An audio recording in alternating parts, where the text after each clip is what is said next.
为何爱心会当更加清理台南市各个角落，盐埕北极点将普渡的白米以及物资送予台南市社会局，希望将圣将的爱心传达到更加需要所在，互基安节号的活动更加有意义。北极点普渡的物件要来捐予社会局，因为这有中华的人来寄付，有迄个立委因来寄付的，所以讲呢，每当拢7月13普渡呢，拢就是有一批这个物件要来捐献予这较贫户的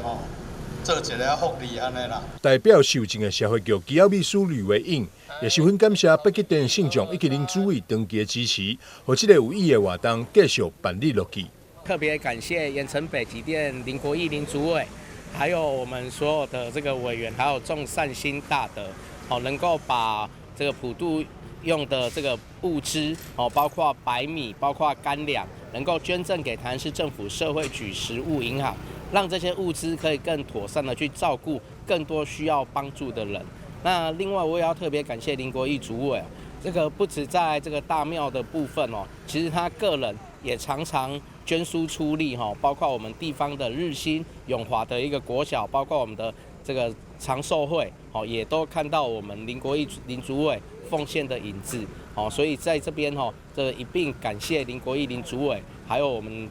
这个大庙能够展现上帝公的精神，能够照顾更多需要帮助的人。北极点伫每当上帝爷公的圣诞时，拢会捐赠予立新国小以及永华国小各10万块的教育基金，同时嘛会举办捐会活动，以及赞助境内在地的家属号现金。这次捐赠物资予社会局食物银行，用来照顾生活艰苦、需要物资的人。台南市社会局也欢迎有能力的善心人士，会当支持社会局食物银行的政策，做伙来做爱心。记者张秀维采访报道。